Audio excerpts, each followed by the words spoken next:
Bravos, your digital radio station. Assalamualaikum warahmatullahi wabarakatuh. Pertanyaan saya buat Pak Syahganda Nainggolan dan buat Pak Abbas. Tadi Pak Abbas bilang 230 rekomendasi di 236, 229 ditujukan ke PBB. Ya, mengenai Cina Uighur. Terus Bapak sendiri bekas ketua Komnas HAM dan itu tidak menghasilkan apa-apa, Pak. Barusan Pak Syahganda Nainggolan bilang bahwa Cina lokal itu sudah merasa bahwa sepertinya bukan orang Indonesia. Nah, kenapa kita bikin petisi selain petisi Uighur, kenapa kita nggak bikin petisi untuk usir Cina ilegal dari Indonesia? Marilah kita bikin petisi itu juga, Pak. Untuk Pak Abdurrahman dan untuk Pak Hatta Taliwang. Kita bikin petisi yang seperti itu selain petisi Uighur.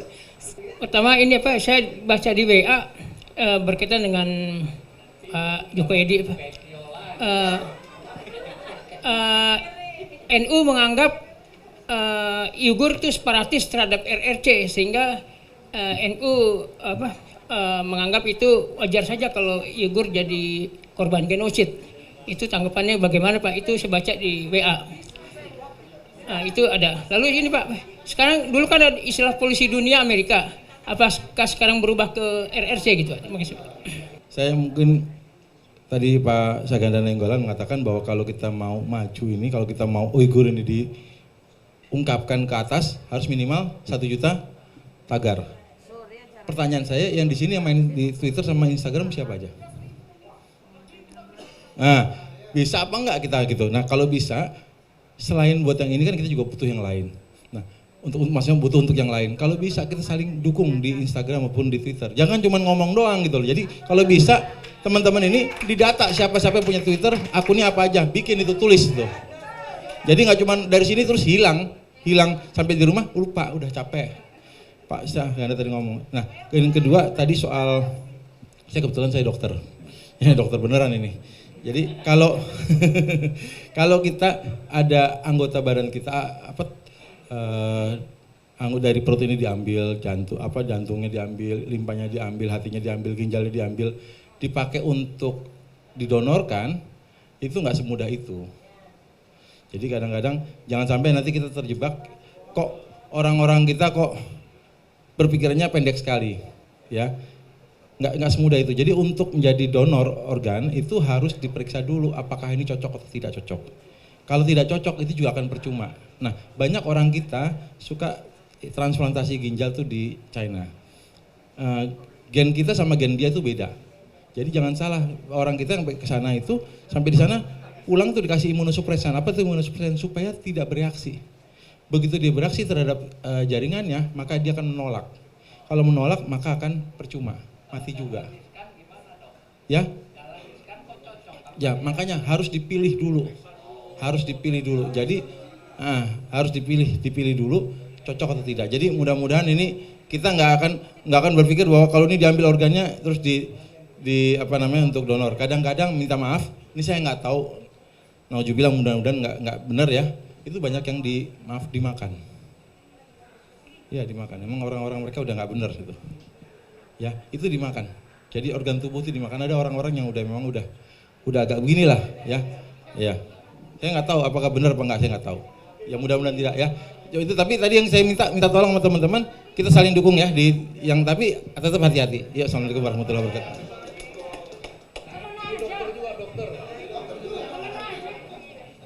Terima kasih. Assalamualaikum warahmatullahi wabarakatuh.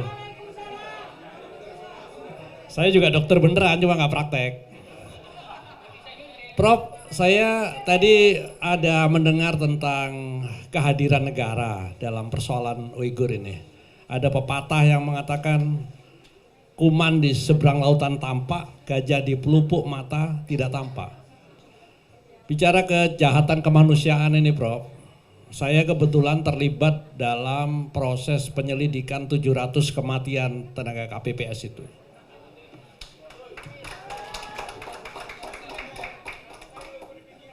Saya mungkin begini, konkretnya saja, petisi yang 1 juta itu adalah untuk mengumpulkan rakyat. Untuk melakukan tindakan real, jangan berharap dari rezim ini kan sudah jelas. Proksi dari Cina sudah jelas gitu loh. Jadi tidak usah diperdebatkan lagi. Jadi percuma kita berharap-harap dari rezim ini, tidak usah. Udah biar ini petisi ini sebagai gerakan awal untuk menyatukan rakyat. Itu mungkin lebih penting karena ya percuma lah mereka teriak-teriak Pancasila omong kosong. 700 kematian. Saya terlibat dengan Prof. Hafidz waktu itu. Bahkan kita mau memeriksa seseorang itu yang sakit untuk kita bawa ke luar, diperiksa di luar, dicekal di bandara. Ini biadab sudah gitu loh. Jadi tidak usah diperdebatkan lah. Lebih baik rakyat yang mengambil kembali kedaulatannya dari negara ini. Saya kira gitu. Oke, Profesor Djoko Edi bisa langsung menanggapi. Jadi pernyataan NU sebelum terjadi ledakan dari Xinjiang itu. Jadi kan belum ada, nggak ketahuan masih urusan bawah tanah kan. Pernyataannya bahwa Uighur itu teroris, Cina itu bukan komunis. Biasanya begitu. Ya pokoknya begitulah kira-kira. Tapi itu sebelum Wall Street Journal. Setelah Wall Street Journal terbuka, udah beda lagi apa yang mau diomongin. Wall Street Journal udah kupasi sama Wall Street Journal sampai nggak ada yang bisa ngomong. Tuh kan. Dan repotnya nggak begitu, Muhammadiyah yang diajak ke sana dan ditambah satu dari MUI, ya buka rahasia dia. Bukanya mau ditelanjanginya semua kan, apa oligarki ini kan. Nah, itu. Jadi itu pernyataan itu udah hangus itu gara-gara Wall Street Journal itu. Tapi begini, ya itu jangan nanyanya ke saya, nanyanya Kang Said. Jangan saya dong. Enak aja. Saya ini di lembaga penyuluhan bantuan hukum. Hukumnya hukum positif. Yang sana pakai hukum negatif. Ini Batsul Masail kan hukum negatif. Enggak, Batsul Masail itu hukum negatif. Yang kita kan mainnya di KUHP. Jadi hukumnya hukum positif. Kalau LPBH itu hukum positif. Kalau mau hukum negatif itu di Batsul Masail. Nah, itu yang mungkin yang kemarin itu bunyi Batsul Masail, bukan bunyinya LPBH. Begitu. Assalamualaikum warahmatullahi wabarakatuh. Oke, jadi ini ada usul yang menarik juga ini, bikin petisi usir Cina ilegal dari Indonesia. Wah, ini menarik ini. Cuman kalau setuju kan harus ada argumentasinya. Kan harus ada argumentasinya yang baik. Nah, ini beliau ini tentu bisa memberikan argumentasi yang baik secara hukum. Pada 2016 yang lalu di World Data Book yang mengukur kesejahteraan setiap bangsa di dunia. Dan Indonesia itu ternyata berada pada urutan keempat. Terburuk kesenjangan sosialnya, paling ekstrim jurang antara kaya miskin. Berada setelah Rusia, India dan Thailand. Kita keempat. Ada 4 orang Indonesia, ya tentu namanya sudah tahu gitu. Itu ternyata kekayaannya setara atau hampir sama dengan hampir setengah penduduk Indonesia yang sudah 270 juta jiwa. 4 orang ini dapat dibayangkan gitu kan. Saya waktu di Komnas HAM, saya hitung-hitung 1 orang. Kebetulan banyak pengaduan dari masyarakat gitu. Itu ternyata tanahnya saja yang dikuasai, tadinya saya kira hanya 5 juta hektar, tapi setelah saya cek di Kementerian Lingkungan Hidup dan Kehutanan, saya hitung-hitung kembali ternyata 5,2 juta hektar. 1 orang ini tanahnya itu 74 kali lebih luas dibanding seluruh wilayah Jakarta. This belong to one single business company. Ada lagi dimuat di Kompas tanggal 4 Sinarmas gitu ya, namanya Ika Cipta gitu kan. Dan ada lagi 5-6 orang itu dihitung ya dari seluruh tanahnya itu yang dimuat di Kompas. Waktu itu kumpul di KPK, Jaksa Agung, Menteri Keuangan, sekitar 50 juta hektar. Itu dapat dibayangkan sekitar 800 kali luas Jakarta. Itu dimiliki hanya beberapa orang. Dan anehnya lagi ya kalau kita lihat, ada 5 provinsi tidak 1 cm lagi kalau dihitung tanahnya itu tidak dikuasai oleh pihak pengusaha ini.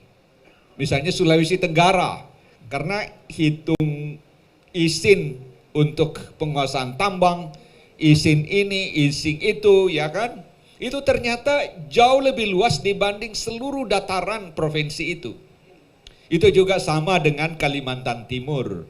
Sama dengan Kalimantan Utara, sama dengan ini, itu sebenarnya sudah tidak ada lagi otoritas penduduk setempat karena izin itu sudah diberikan ke pengusaha-pengusaha di dalam dan di luar negeri. Inilah namanya new colonialism. Indonesia sangat rawan dan itu diabadikan data itu oleh juga Bank Dunia dalam publikasinya Indonesia Rising Divide. Indonesia semakin hari semakin pecah. Dan di situ gambar buku itu 2 wajah anak kembar, satu tersenyum manis, satu dengan tetesan air mata. Jadi ada kelompok yang menikmati surganya negara ini dan ada kelompok yang berada di penderitaan yang maha pedih. Hidup di negara ini sedikit-sedikit bersuara disebut lagi radikal, bisa saja dicap lagi ini fundamentalis segala macam, tapi karena untuk melindungi mereka-mereka yang menikmati kue itu. Jadi saya kira ke depan kita bisa saja hidup bersama dengan mereka-mereka kalau ada solidaritas kemanusiaan yang ada di ini, tidak dibawa kekayaan mereka ke luar negeri. Saya kira itu, Bang Edi, silahkan lagi diteruskan ini ya. Jadi yang paling penting gini, jadi kita ini membedakan antara sosial dengan politik. Waktu Agnes Monica misalkan mengatakan bahwa darah saya itu tidak ada Indonesianya, ya saya tidak mempersoalkan itu. Buat saya itu orang jujur aja, nggak ada masalah. Tapi ketika Sukanto Tanoto mengatakan bahwa Indonesia ini bapak tiri dan Cina itu bapak kandung, saya marah. Nah, ini yang harus kita bedakan antara peristiwa-peristiwa sosial dan peristiwa politik. Ke peristiwa politik ini maka kita masuk kepada terminologi namanya kapitalis Cina. Nah, kapitalis Cina inilah yang kita anggap sebagai musuh. Karena dia menguasai seluruh resources kita ya, dengan akumulasi yang terus-menerus membesar pada diri dia, ketimpangannya terus bergerak dari dulu cuma 0,3 koefisien gini kita, sekarang mungkin udah 0,7 ya, statistik kita tipu-tipu jadi 0,4 ya, tapi mungkin kalau pakai konversi tadi kepemilikan aset-aset produktif, hutan apa tadi bisa udah 0,6 0,7 sesungguhnya udah mau, ini udah gila. Ya, udah rontok. Nah, ini yang kita anggap sebagai musuh. Nah, bagaimana bisa mengalahkan musuh? Ini hati-hati, kita jangan merasa kita kuat. Ini cuma mau refleksi. Ya, dalam bukunya The Capital, ya, Thomas Piketty itu melakukan suatu pelacakan, suatu research 200 tahun. Dari 1810 sampai 2010 di negara-negara Eropa. Bagaimana di negara-negara Eropa itu, ya di Paris dia teliti, di Jerman dia teliti, di Inggris dia teliti, ya menurun dari 0,7% jadi 0,3%, koefisien gini itu simbol dari ketimpangan. Pada tahun berapa? Pada tahun setelah Perang Dunia I dan Perang Dunia Kedua. Jadi mesti ada perang dulu baru ada pemerataan. Itu menurut Thomas Piketty yang saya simpulkan membaca tulisan dia.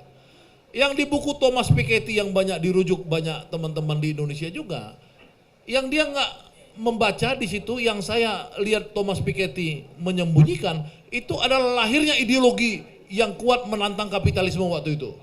Di sana waktu itu adalah sosialisme dan komunisme. Nah, kalau kita mau melawan ketimpangan ini, membuat pemerataan dari 0,7 sampai 0,3, membuat mencret para kapitalis-kapitalis Cina ini, itu hanya bisa kalau ideologi Islam itu menjadi ideologi perjuangan mainstream. Sorry untuk yang teman-teman non-muslim. Ya, saya tidak against dengan teman-teman berbicara tentang sosialisme, berbicara tentang agama pembebasan dan lain-lain. Tapi menurut keyakinan saya di usia saya sekarang ini, yang saya dulu waktu mahasiswa dituduh kiri di kampus, saya dituduh sosialis kiri dulu ya di kampus bukan Islam. Hanya satu yang ditakutin di Indonesia sampai saat ini oleh yang namanya Sinarmas disebut Profesor Hafiz Abbas tadi. Tahu nggak siapa yang ditakutin di Indonesia? Siapa? Habib Rizik. Cuma satu yang ditakutin mereka, bukan Jokowi. Jadi kalau kita mau membangun kekuatan untuk perubahan sosial itu, ya maka berimamlah pada Habib Rizik. Nggak bisa yang lain. Benar saya bilang, nggak bisa kepada saya, nggak bisa kepada Ahmad Yani, nggak bisa, karena dialah yang bisa. Itu menurut keyakinan saya setelah saya berdialog dengan orang-orang Sinarmas juga, berdialog dengan yang lain langsung, semua pada ketakutannya cuma Habib Rizik. Nah, Habib Rizik yang bisa memimpin sebuah negosiasi supaya ada share prosperity, supaya semua orang Indonesia ini jangan mayoritas jadi pengemis, jadi kacung. Nah, mau nggak kita berimam pada Habib Rizik? Ya itu. Allahu Akbar. Ya itu yang harus kita mulai. Ya nggak bisa kalau tanpa perjuangan ideologis tidak akan mungkin kita bisa memeratakan pembangunan di sini. Terima kasih. Ya, itu sebuah pidato penutupan yang sangat menarik dengan pesan sangat mendalam yang membuat kita makin bersemangat untuk berjuang melawan semua penindasan yang ada di Cina, Indonesia maupun di mana saja di dunia. Karena kita adalah bangsa, kita adalah orang-orang yang anti penindasan, kita cinta damai dan kita selalu menghargai freedom of speech. Oke, jadi sampai sekian dulu acara ini dan mudah-mudahan acara ini sangat bermanfaat bagi Anda semua termasuk kami yang ada di sini, dan wassalamualaikum warahmatullahi wabarakatuh. Bravos, Bravos, your digital radio station.